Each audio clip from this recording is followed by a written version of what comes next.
Imagine this. It's the year 1492, and a chilling silence settles over the bustling marketplace of Florence. The crowd parts, breath held, as a woman stands at the center. Her wrists bound tightly with coarse rope, the fibers cutting so deep they turn her skin raw and crimson. Her hair, once her greatest pride, has been crudely hacked away, with thin streaks of blood tracing the path where the shears bit too far. You can almost feel the cold in the air, can't you? Where are you watching from right now?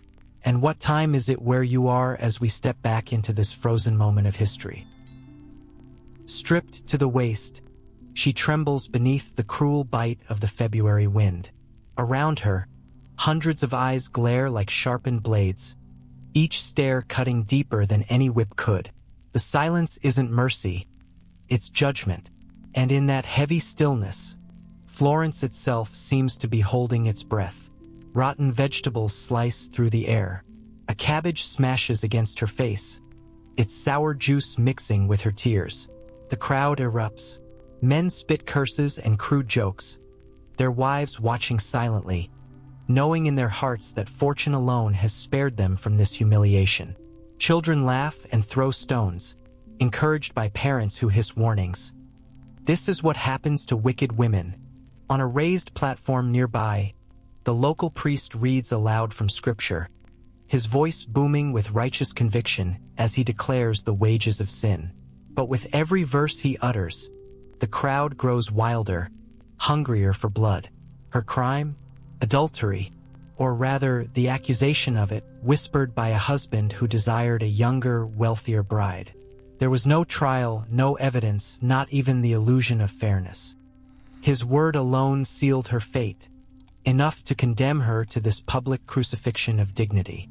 And as horrific as this sounds, this was far from the worst that awaited women branded as unfaithful throughout history. Across empires, across ages, and across every known civilization, no accusation provoked more monstrous cruelty than that of female infidelity. From the river ordeals of ancient Mesopotamia to the blazing pyres of medieval Europe, from the stoning grounds of the Middle East to the drowning cages of Germany, women accused of straying faced punishments so brutal that even hardened historians have struggled to write of them.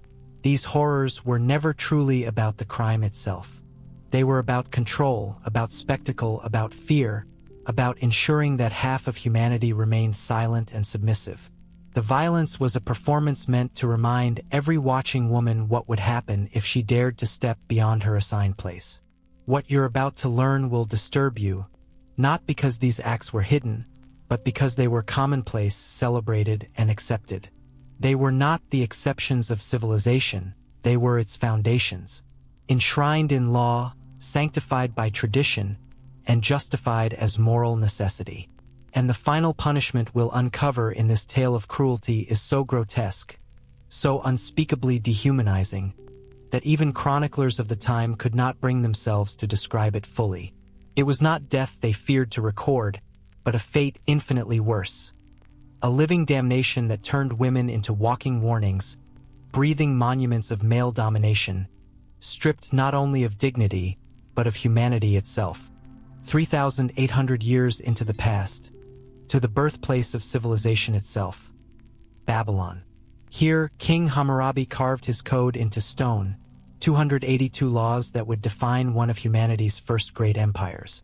Among them were a handful of decrees dedicated to one particular sin, female adultery. And these laws weren't just punitive, they were designed as divine theater, transforming the gods themselves into executioners. Law 132 declared that if a woman was accused of adultery but not caught in the act, she must throw herself into the river. This was not mere punishment, it was a ritual of death disguised as divine judgment. The river god, Enki, was said to decide her fate. If she drowned, her guilt was proven. If she somehow survived, she was declared innocent by divine mercy. But in truth, survival was a miracle few ever achieved. At dawn, the accused would be dragged to the banks of the Euphrates. Villagers gathered, not to mourn, but to witness. She would be stripped bare, her hands bound tightly behind her, and stones tied to her ankles to ensure she would sink. The priests chanted their hollow prayers, calling upon the gods to reveal the truth. Then, without pause or pity, she would be hurled into the churning river, not gently lowered, but thrown with force into the current's depths. The crowd would watch as she flailed, her head bobbing above the water before vanishing beneath it.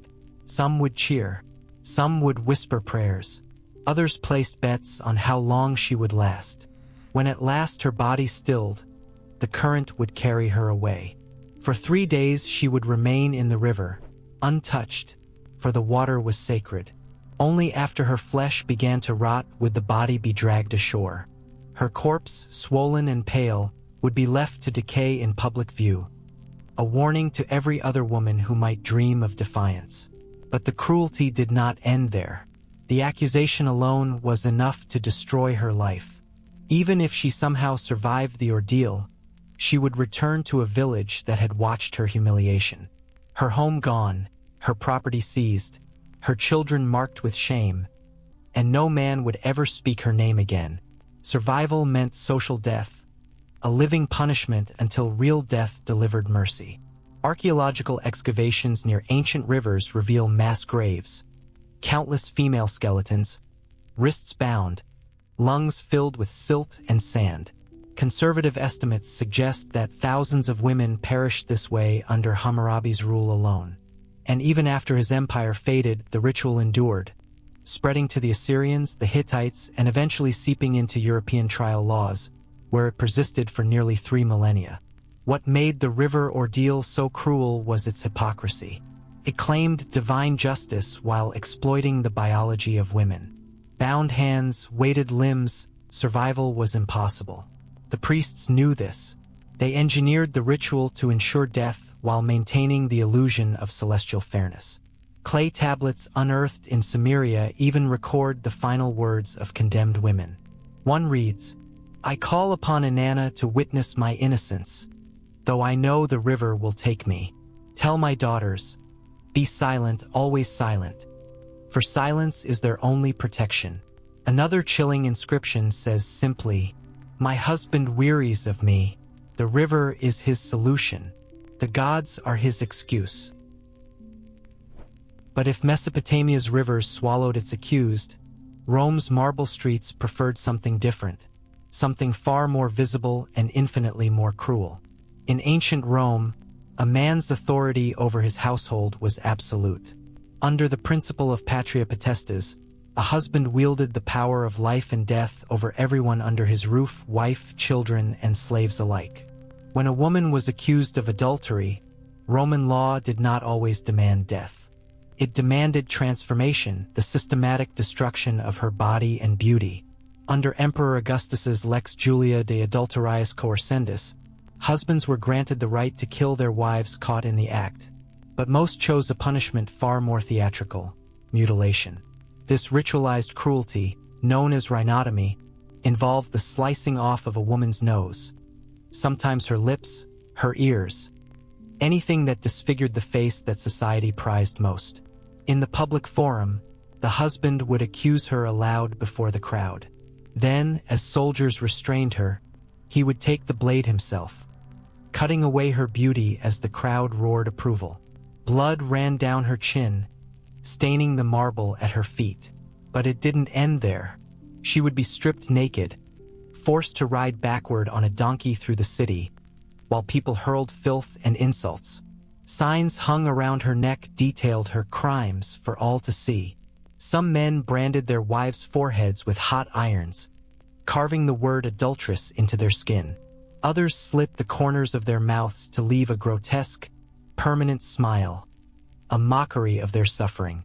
One Roman senator, consumed by jealousy, ordered his wife's eyelids cut off, so that she could never again close her eyes, never again escape the gaze of those who condemned her. Even the physician Galen recorded treating women after such punishments. Though the wounds were more than physical, they were designed to erase the soul. The wounds they suffered were more than physical. They were open, festering reminders of a punishment that refused to heal. Infections spread mercilessly across their faces, devouring what little flesh the blades had spared. Some women could no longer eat solid food. Their mouths had been so violently damaged that every attempt at nourishment became an agony. Many perished within weeks, their bodies succumbing to infection and fever. Those few unfortunate enough to survive were left bearing scars that turned them into living ghosts, outcasts even among other outcasts. They could not remarry, for no man wished to be seen with a woman whose face had been reshaped by cruelty. They could not work, for respectable households would not tolerate their presence. Even begging became impossible, for their appearance was so horrifying that townsfolk would flee rather than toss them a coin. Wealthy women, however, often met a different kind of fate. To protect the illusion of family honor and prevent scandal, they were quietly executed behind closed garden walls. Their deaths were staged to resemble suicide, a graceful lie meant to preserve appearances. Poisoned wine or the slicing of veins in a warm bath were the usual methods. Yet even these merciful ends came laced with torment. Before death was granted, the condemned woman had to pen a confession in her own hand, one that declared her guilt and absolved her husband of any wrongdoing. She was forced to sign away her wealth, redistributing her property exactly as he wished, often leaving everything to him and nothing to her children. Only when she had fully surrendered her dignity, her legacy, and her name would she finally be permitted to die. Roman poets like Juvenal and Martial, men celebrated for their wit, filled scrolls with satire about these punishments, not in sympathy, but in scorn. They turned the mutilated faces of women into punchlines, composing cruel verses about how a woman without a nose could never again smell her own shame. Their words carried laughter through the streets, ensuring that even compassion itself became dangerous. Anyone who dared pity such women risked being branded disloyal, even subversive. Archaeologists excavating Pompeii have unearthed chilling evidence of this cruelty. Graffiti etched into stone walls listing the names of local women punished for adultery. Crude drawings of their mutilations accompany the inscriptions. These weren't scrawled in hidden corners, but proudly displayed across public baths, marketplaces, and temples, making their humiliation eternal, preserved in the very bones of the city. Yet for all of Rome's brutality, it at least allowed the illusion of choice. A husband could choose between killing or mutilating his wife. In Byzantium and later medieval Europe, that choice vanished completely. The decision was made for him, and it was always the most public, most degrading option possible. By the time Rome fractured into Eastern and Western empires, the punishments for female infidelity had become full-blown public theater, morality plays designed to reinforce divine order through human suffering. In Constantinople, the heart of the Byzantine world, adulteresses faced a horror known as the Parade of Shame. The woman would be stripped entirely naked, her body smeared with a foul mixture of tar and human waste that clung to her skin like a second, burning layer. She would then be forced backward onto a donkey, her wrists tied cruelly to her ankles, bending her body into an excruciating posture. Upon her head, a crown of thorns or dry brambles would be placed, a blasphemous mockery of Christ's suffering, branding her not as holy, but as profane. The parade would begin at dawn and continue until the sun set. 12 endless hours of agony and exposure. Musicians walked ahead playing discordant, mocking tunes to announce her coming. Children were given rattles and noisemakers to amplify the chaos. At each major street or square, the procession halted while a herald proclaimed her sins, often exaggerating them for entertainment. But the true cruelty of the Byzantine system came after the parade ended. Death was denied to her, mercy withheld. Instead, she was taken to a brothel reserved for the most degraded class of prostitutes, where any man could use her body for a single copper coin. This was not merely sexual slavery. It was psychological annihilation, the systematic erasure of the person she had once been. When this cruelty migrated into medieval Europe, it evolved under the guiding hand of religion. The Church, now the supreme moral authority, viewed adultery as not only a betrayal of marriage but a direct sin against God himself. And so, the punishments became sermons made flesh.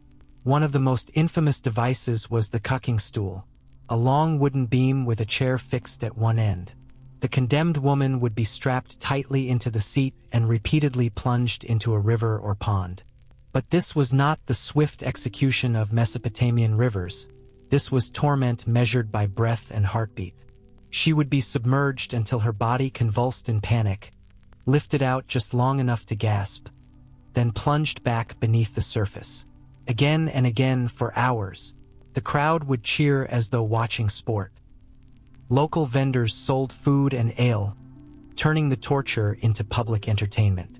Parents brought their children to learn moral lessons, forcing even the woman's own sons and daughters to witness her drowning and revival over and over. Survivors of the cucking stool were far from spared. Their heads were shaved, not gently, but in bloody tufts torn out by hand. Hot tar was sometimes poured onto their bare scalps and sprinkled with feathers, transforming them into grotesque mockeries of humanity. Branding, too, became common. Heated irons pressed against skin left intricate marks. Devils, serpents, and the letter burned into the forehead, permanent stories of sin etched in flesh. The branding was slow and deliberate, the iron heated to just the right point to ensure the scar would rise and darken for life. In some regions, women were locked into branks or scolds' bridles. Metal cages fitted over the head with spikes pressing against the tongue, silencing any attempt at speech. They would be paraded through towns, unable to scream, unable even to swallow, their moans echoing faintly through iron grates. And then there were the stocks and pillory, cruel devices that left women trapped, bent, and helpless in the center of the square for days. But they were not merely displayed. They were offered. Men could assault them. Women could beat them. Children hurled stones and filth. She could do nothing. Not move, not speak, not even flinch away from the pain. Yet even these grotesque scenes pale beside the most dreadful punishment of all, when justice demanded not pain, but purification by fire. Fire has always fascinated humanity, both destroyer and purifier. And for noble women accused of adultery, burning alive became the ultimate form of divine retribution. The flames were meant to purify their souls, their smoke rising heavenward as a warning to God himself about the dangers of female desire. This horrific fate was reserved for the most notorious cases, when adultery threatened lineage or combined with charges of witchcraft. The preparations were as cruel as the death itself. Torture preceded confession. Red-hot pincers tore flesh from the body. Feet were crushed inside iron boots. Gallons of water were forced down the throat and beaten back out again. Only once the confession had been extracted, often read publicly as though freely spoken, was the execution allowed. The condemned woman would be dressed in a thin garment soaked with pitch and sulfur, ensuring the flames would catch fast and burn hot. She was then paraded through the streets to the stake, where wood was carefully arranged. Dry logs below for ignition, damp green wood above to prolong the smoke and suffering. As the fire rose and her skin blistered and split, the crowd stood transfixed, watching, cheering, praying. In those flames, they believed they saw sin itself consumed. They would smell it first, that bitter, unforgettable stench of burning hair, an odor that clung to memory like smoke to the soul. Then came the screams, piercing at first, then shifting as the flames climbed higher, reaching her throat and stealing her voice, transforming human cries into guttural, animal sounds, until finally, silence. But even after her voice was gone, her body did not rest. The heat forced her muscles to contract and twist, making her appear to move even after death, a grotesque illusion of life that both horrified and captivated the crowd. Executioners were not mindless brutes. They were craftsmen of cruelty. They knew how to control fire, how to make it merciful, or how to make it linger. A quick death by burning might last 15 or 20 agonizing minutes, but for those most despised, they used deliberate methods to stretch out the suffering. They would soak wood to produce more smoke and less heat, suffocating her slowly. They'd raise the stake higher, so the flames consumed her legs first, keeping her heart beating just long enough to prolong the torment. Green branches were added not for beauty, but to create thick, choking smoke, blinding her, burning her lungs before the flames claimed her body.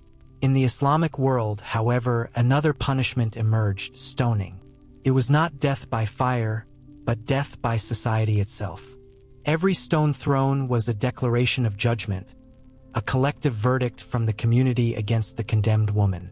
The ritual was precise. She would be wrapped in white, buried waist deep in the earth so escape was impossible.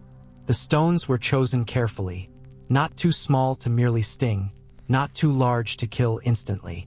Each was about the size of a tangerine, perfect for repeated, deliberate harm. The ceremony began with prayers and recitations, sanctifying what would follow. The first stone, always thrown by the accuser or religious leader, marked the transition from ritual to slaughter. Then, the air filled with motion, dozens, sometimes hundreds of stones flying toward her. Each impact shattered bone, split skin, and drew blood. Yet death rarely came quickly. Most women remained conscious for long minutes, tasting iron as blood filled their mouths, hearing the thud of stones against their bodies even after they could no longer scream. Jaw fractures silenced many before death itself did. The sound of stoning was unforgettable.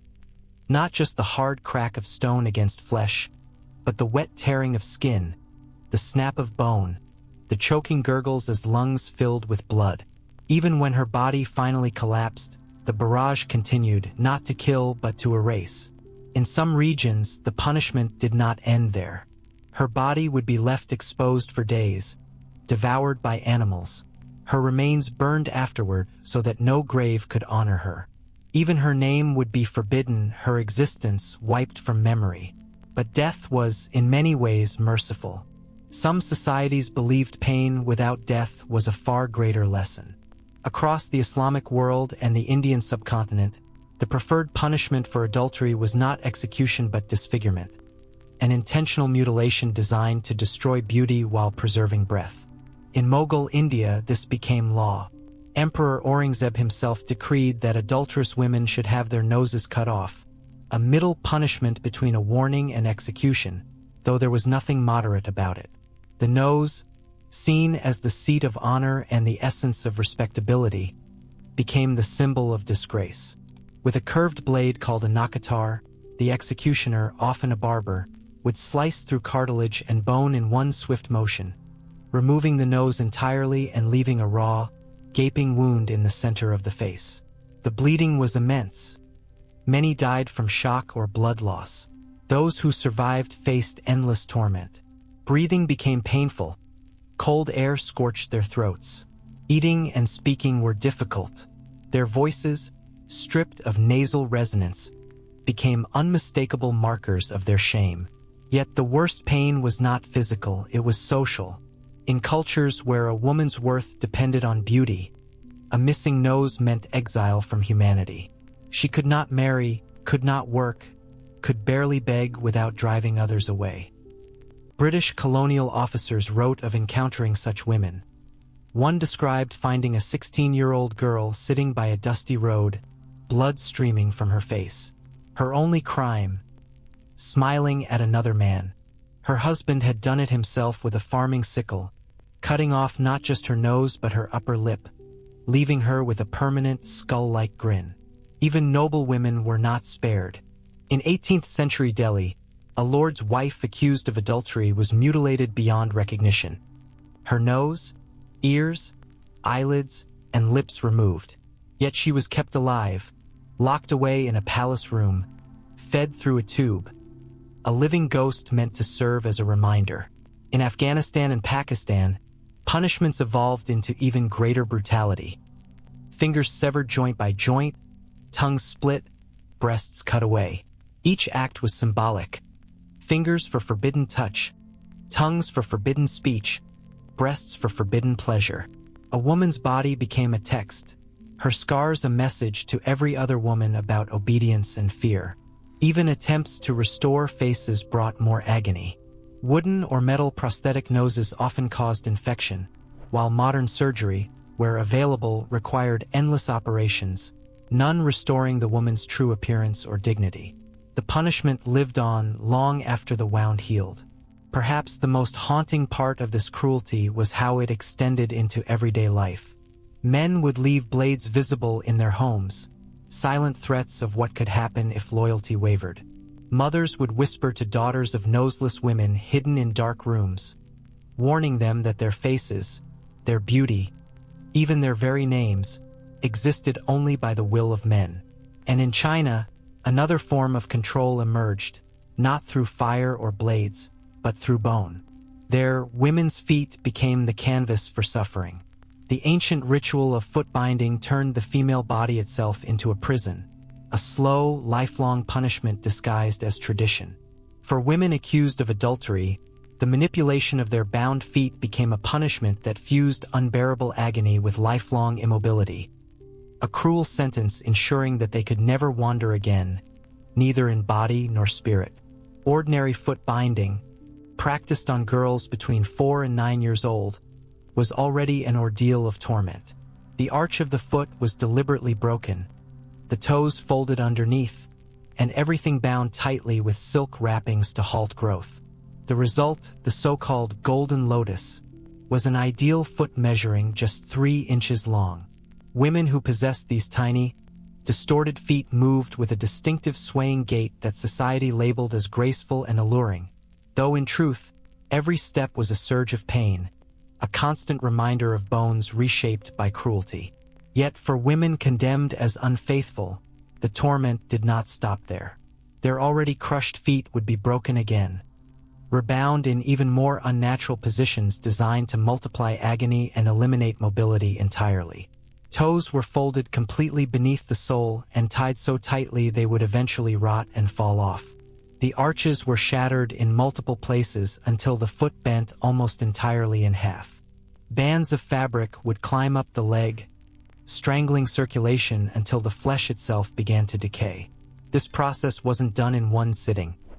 It stretched on for weeks or even months, each day bringing a fresh tightening of the bindings, each turn of the cloth another wave of agony. The women would feel the bones grinding together, hear faint cracking beneath their skin, smell the decay as flesh died from lack of blood. The stench of rot filled their rooms, an odor of punishment that marked their disgrace long before death.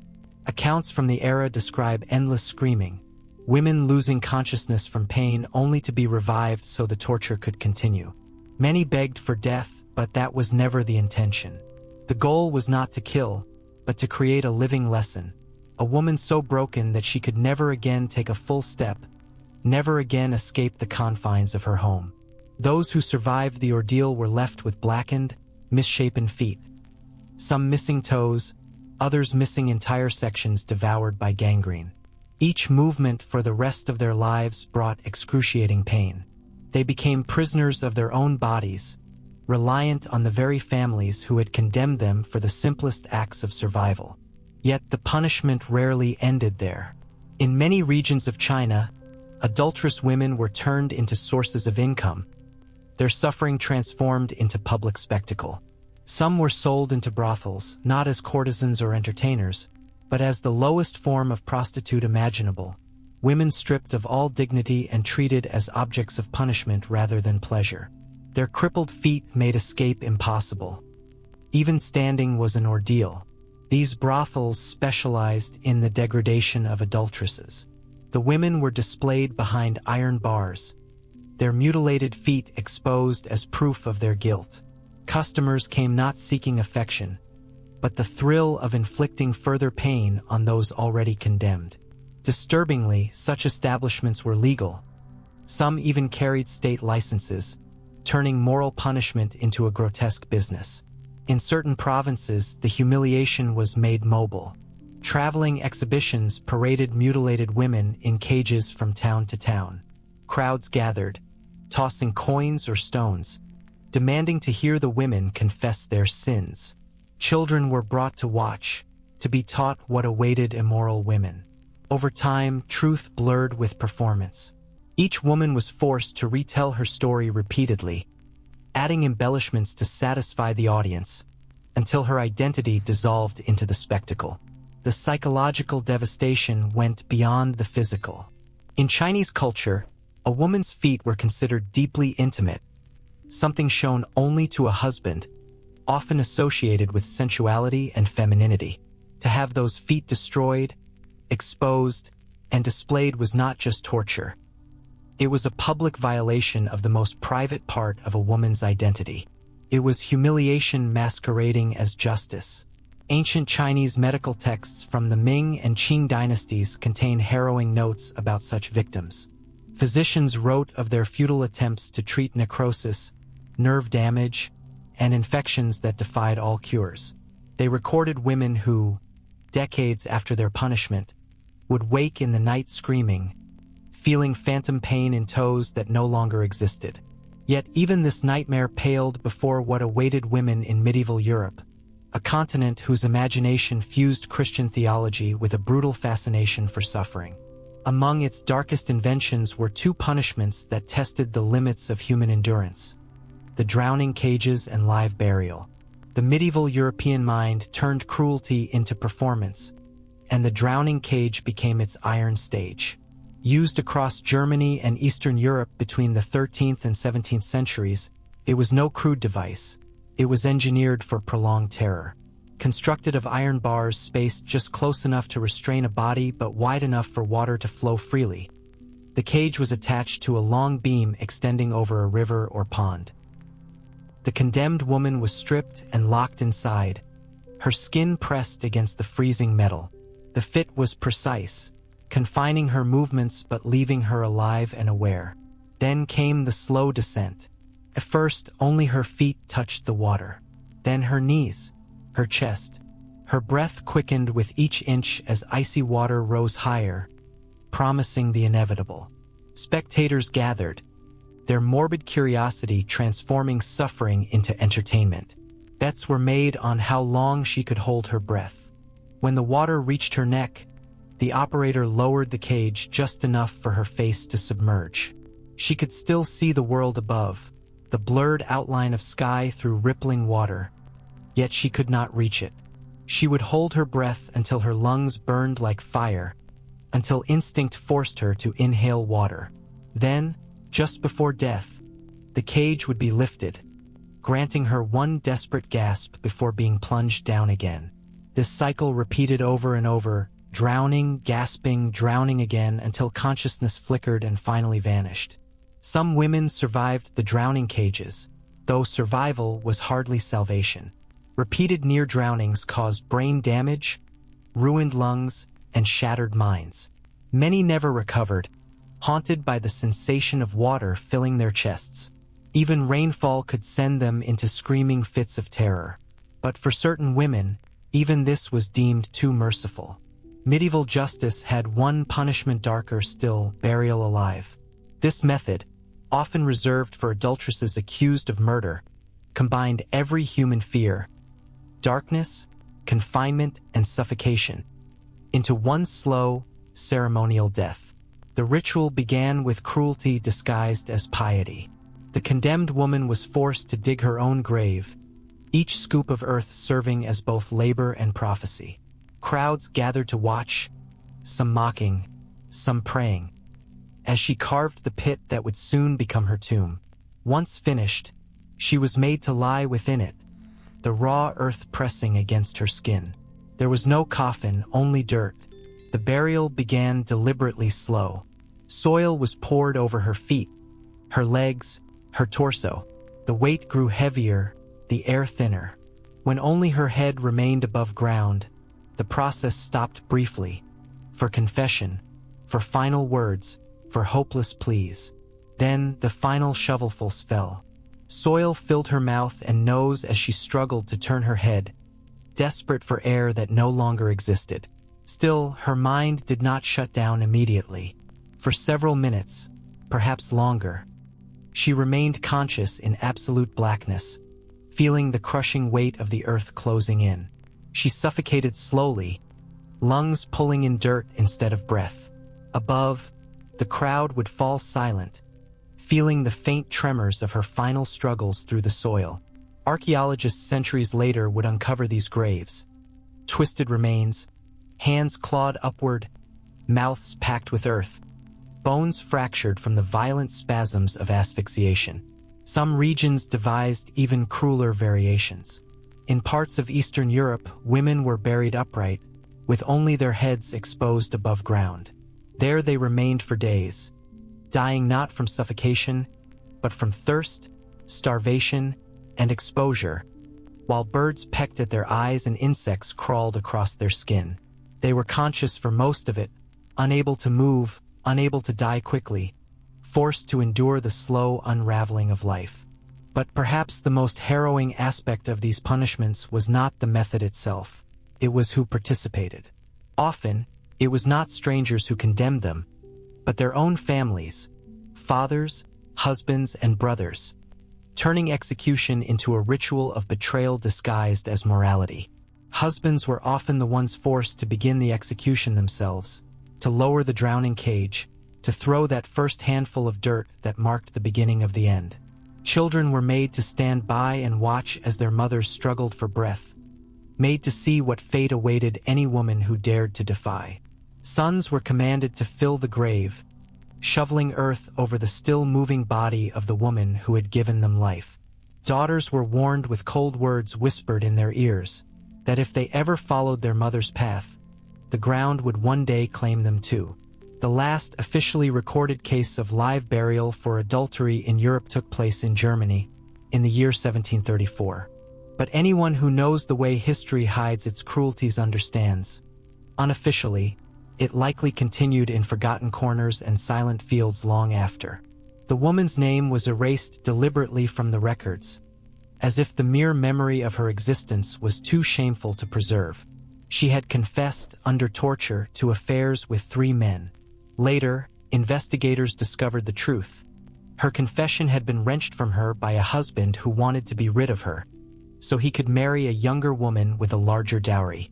But by the time this truth surfaced, she had already been buried for months. Her grave unmarked, her story entombed in silence, surviving only through a single priest's secret confession, uncovered centuries later. And yet, even these horrors had an ending. Death, in all its brutality, at least offered release. But some punishments were designed never to end. Across centuries and civilizations, there existed a form of retribution far more sinister. One that stripped women not just of life, but of identity, dignity, and selfhood. It was the punishment of forced prostitution, a sentence not of death, but of endless living degradation. In Byzantium, this cruelty was systematized and sanctified by law. Women accused of adultery who escaped execution were sent instead to state-run brothels, grim, windowless buildings where they became public property. These were not the perfumed salons of courtesans who held influence among the elite. No, these were prisons of flesh, places of sanctioned abuse where a condemned woman had no right to refuse any man, any act at any time. The Byzantine legal code was explicit. Adulteresses sentenced to the public brothel were to be available from sunrise to sunset every day except on religious holidays. They were denied payment, denied mercy, denied rest. Their earnings went to the state, their bodies to whoever could pay the smallest fee. To ensure they could never escape their shame, they were tattooed, marked permanently across their faces and hands so that even if they fled, their skin would expose them. These marks declared to the world what they were: fallen, condemned, untouchable. The reality inside these walls defies comprehension. Women were used 30, 40, sometimes 50 times in a single day. Their bodies became sites of constant injury, torn, bleeding, infected. Many bore children who were instantly enslaved, destined to live and die in the same misery. Disease spread faster than mercy ever could. Most women did not survive 5 years. Those who did often prayed for death. John Chrysostom, the Archbishop of Constantinople, once entered one of these brothels, not as a customer, but as a witness. He recorded what he saw: women lying motionless in their own filth, bodies covered in sores, eyes empty of light. Some no longer spoke, others no longer remembered their names. One woman, he wrote, had been there 10 years and responded only to the vile nicknames given by men who used her. Her human name, her real self, had been erased. In medieval India, the system took a different but equally cruel form. Women accused of adultery were forced into temple prostitution, a practice twisted into religious justification. They became devadesis, servants of God, yet in reality, slaves of men. Cloaked in divine language, this system allowed priests and pilgrims to use these women's bodies under the illusion of holy purpose. The ceremony of dedication was mockery disguised as ritual. The woman dressed as a bride, married not to a man, but to a stone idol. From that moment on, she belonged to the temple.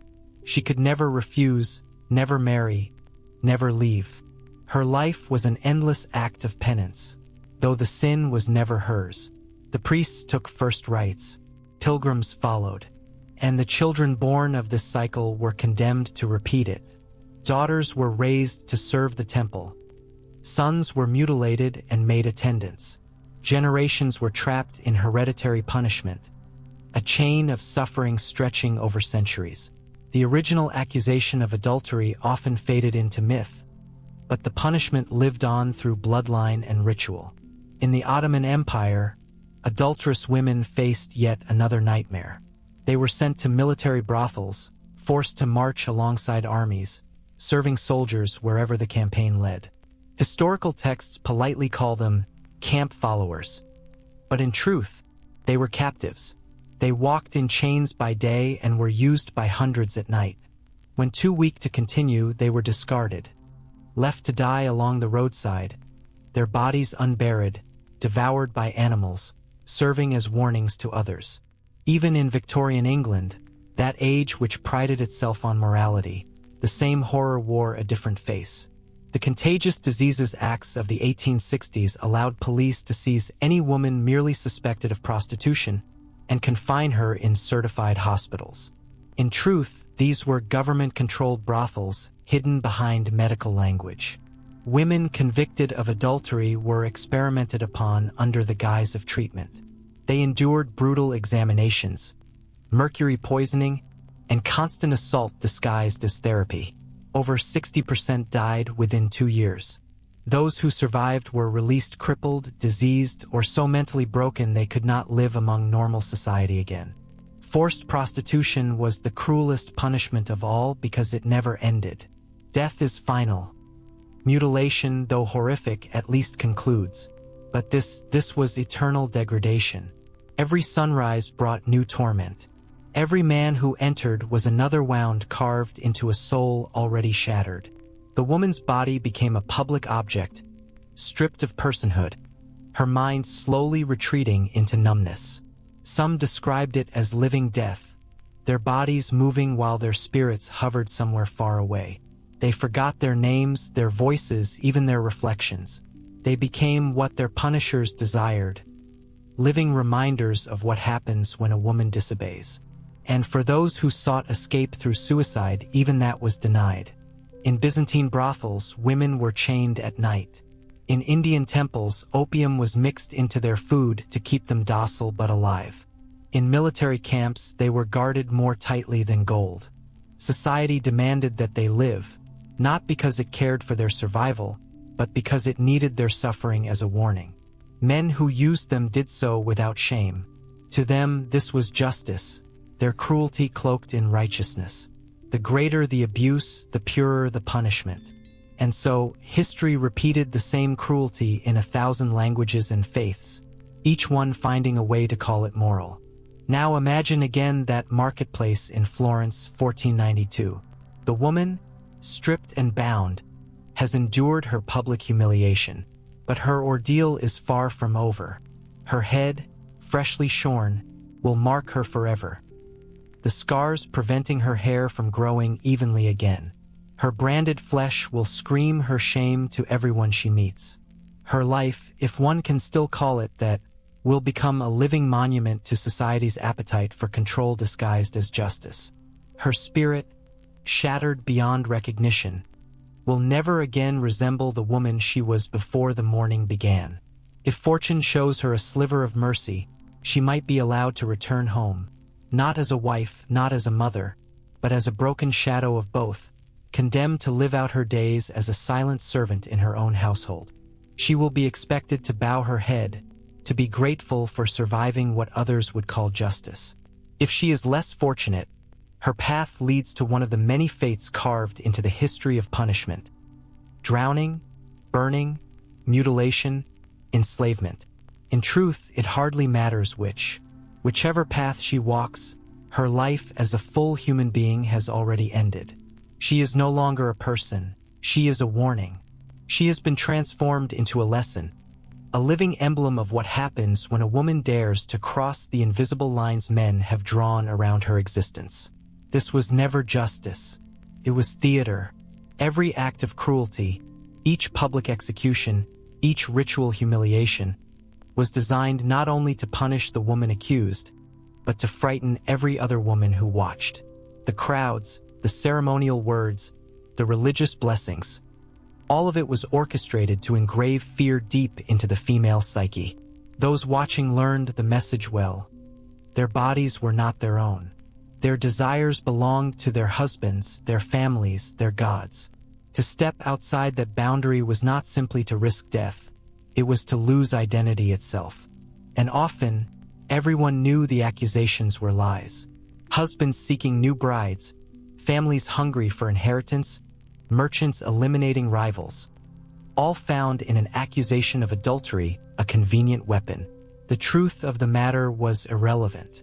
What mattered was control, because the real crime was never adultery. The real crime was being a woman who possessed agency in a world that considered female autonomy dangerous, a threat to divine and social order itself. Look closely at the cold arithmetic of this history. When men committed adultery, the consequences were trivial: a fine, temporary exile, a stain upon reputation easily washed away. When women did the same or were merely accused, the results were fatal: death by water or fire, mutilation of flesh, enslavement of the body. Society called men's infidelity weakness. It called women's infidelity sin against God, nature, and civilization itself. This imbalance exposes the truth that these punishments were never rooted in morality or virtue. They were instruments of control, reflections of the fear societies held toward female sexuality. Drowning and burial alive were attempts to submerge and silence what was seen as a natural but dangerous force. Mutilation sought to destroy beauty that men believed held power over them. Forced prostitution inverted agency itself, turning a woman's autonomy into a lifetime of exploitation. Every punishment was crafted to annihilate what men most feared about women. And by making the punishments public, society made sure everyone shared in the guilt. Communities were summoned to witness. Ordinary people were commanded to participate, to throw stones, to shout curses, to cover their own complicity with noise. Those who pitied the condemned were silenced by their own participation. The crowd became one vast machine of cruelty, united by collective violence against a single helpless target. Religion lent its blessing to this brutality. In churches, mosques, temples, and shrines, holy men declared these punishments divine will. They turned torture into ceremony, murder into righteousness, and degradation into holy duty. To question it was to question God. Resistance became not merely rebellion but heresy. And what is most chilling, these horrors are not as ancient as we wish to believe. The last legal drowning of a woman for adultery in Europe occurred as late as 1734. In certain regions of Afghanistan and Pakistan, mutilation, nose-cutting, continues to this day. Stoning for adultery remains legal in multiple nations. Forced sexual servitude of women labeled immoral persists under new names and modern institutions. This is not the distant past. It is the living echo of cruelty disguised as order. The legacy of such punishments stretches far beyond the women who endured them. They carved cultures of silence, generations of women who learned never to speak of desire, never to claim ownership of their own bodies. They created invisible prisons, where fear became self-enforcement, where even mothers taught daughters to be small, obedient, and unseen. Violence became normal. It became moral. And as centuries turned, the methods evolved, but the message did not. Honor killings, acid attacks, revenge pornography, public shaming, each one descends directly from the same impulse that once filled drowning cages and lit pyres. The tools have changed, but the ideology remains. Women's sexuality must be controlled, and any woman who resists that control must be destroyed. Publicly, symbolically, completely. But the women who suffered were not nameless statistics. They were daughters and mothers, lovers and dreamers, human beings who once laughed, sang, and believed they had a place in the world. Each one was an individual tragedy, multiplied into millions. We record the names of kings, conquerors, and saints. But history's true weight is carried in the unmarked graves of women who lived and died under constant threat of accusation. They raised their children knowing that at any moment, a rumor could end their lives. They moved through the world cautiously, spoke softly, smiled carefully, loved in silence. And yet, the resilience they displayed, the sheer will to survive, was astonishing. Every woman who endured that terror and still managed to raise a child, to create something beautiful or simply to find joy, was performing an act of rebellion against an entire civilization built to break her. Their defiance was quiet but immeasurable. They resisted not with weapons, but with endurance. Not through open revolution, but through the simple miracle of continuing to live. And that is why, today, when we speak of women's rights, bodily autonomy, or sexual freedom, we must understand these are not abstract ideals. They are shields forged by centuries of pain, barriers standing between us and the return of the cage, the fire, the blade. Every protection of a woman's right to her own body is a wall against history's return. Beneath the soil of Europe lie the bones of drowned women. In the ashes of old town squares, the remains of those burned alive mingle with the dust. Across fields and forests, unmarked graves whisper of those buried breathing. Their descendants carry the memory of pain in silence. Their trauma lives in bloodlines, in the way fear still shadows freedom. These women deserve remembrance, not as faceless victims, but as human beings who were denied the chance to live freely. Their voices were stolen by water, by flame, by stone, and by blade. Yet their stories endure, not to warn women of transgression, but to warn humanity of its own capacity for cruelty. They remind us that civilization cannot be measured by the monuments it builds or the empires it expands, but by how it treats the powerless. And by that measure, most of human history has been profoundly uncivilized. The scars of that cruelty still linger, etched into our collective memory, our inherited fears, our culture's unease with female power. These wounds may take generations more to heal, if they ever fully do. But remembrance is the first step. Only by facing the truth of what was done, by naming torture as torture, murder as murder, injustice as injustice, can we begin to ensure it is never repeated. And so we return to Florence, 1492. The woman who stood humiliated in the marketplace did not live long after. For days later, she died, her body giving way to infection from the stones thrown by her neighbors. She died calling for her children, who were not allowed to see her. Denied even the comfort of last rites, she left the world branded as sinful. Her name was Lucretia. She was 23 years old. She was condemned by her husband, a man eager to wed his already pregnant mistress. And like so many others before her, she was most likely innocent. Remember her. Remember every one of them. Not for the so-called sins written beside their names, but for the undeniable humanity that lived within them. They were not mere cautionary tales crafted for obedience. They were living, breathing women who deserved dignity, not destruction. They deserved compassion, not cruelty. They deserve, even now, to be remembered, and to be given the justice that was denied to them, even if it arrives centuries too late. The history of our world is etched not in stone or ink, but in the blood of women, carved into their flesh, whispered through their screams that no one bothered to preserve. It is a history defined by systematic brutality, cruelty justified by laws, sanctified by faith, and celebrated by communities who mistook punishment for purity. It is a legacy that should haunt and humble every generation that inherits it. And yet, amid this endless cycle of suffering, there exists another kind of history, a quieter, more defiant one. The story of women who endured the unbearable and still found ways to live. Women who faced torment designed to shatter their spirit, yet somehow refused to let it die. They resisted not through rebellion, but through endurance, through quiet acts of compassion, protection, and truth whispered in the dark when lies were safer. They looked at the flames meant to consume them and still managed to protect each other, even when the world refused to protect them.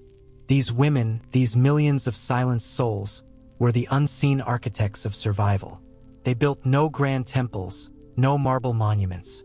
Instead, they built fragile networks of trust, compassion, and shared endurance. They left behind no written archives, but something deeper, an inherited resilience that lives in the bones and memories of their descendants today.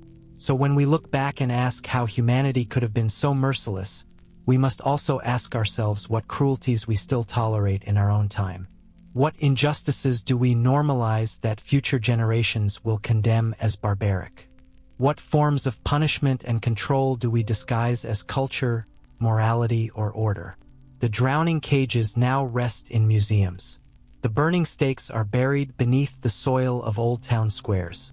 The blades once used for mutilation sit behind glass displays. But the impulse that forged them, the urge to dominate women through fear, is not buried with them. It still breathes in every act of violence against women, in every law that polices their bodies, in every unspoken rule that demands their silence. History's message is brutally clear. When society turns women's bodies into battlegrounds for moral control, when it transforms female desire into something punishable, it plants the seeds of horror that echo for generations. The rivers that once drowned them still flow through our lands. The fires that burned them still flicker in our hearts. And the very soil that buried them is the same earth beneath our feet today. We cannot resurrect the dead. We cannot unmake their pain. But what we can do is remember. We can learn. We can vow, with every ounce of our humanity, that these atrocities will never be repeated. That no woman will ever again face drowning or disfigurement simply for being accused. That no young girl will grow up believing her own body is something to fear. This is what we owe to Lucretia and to the countless women like her. Not pity but justice. Not silence but truth. Not forgetfulness but eternal remembrance. Because when fear of women's autonomy is allowed to disguise itself as law, as faith, as custom, civilization itself begins to rot from within. Their bones still whisper from beneath the earth, their ashes drift through the wind, and their voices, once silenced by fear and fire, still echo across the centuries, demanding that we confront the terrible things humanity has done in the name of order, purity, and control. They call out not for pity, but for remembrance, urging us to look, to listen, and to ensure that their pain was not erased by the passage of time. So remember them, speak their names if you know them, and if you don't, remember their silence, honor their endurance, swear that their suffering will not fade into the dust of history. It is the smallest act of justice we can offer to the millions who were drowned, burned, tortured, or enslaved for crimes that were never crimes at all. If this journey into humanity's hidden darkness has stirred something within you, don't look away. There's more truth waiting to be uncovered. Another story lies buried deep in the shadows of history, still fighting to be heard. Click the video appearing on your screen now to step into another forgotten chapter the past tried to conceal. And if you felt the weight of this story, if it made you think, question, or reflect, make sure to like, share, and subscribe to Vassal Truths. Every day, We bring the unseen and the silenced back into the light, so their voices may never fade again. Because remembering them isn't just about the past.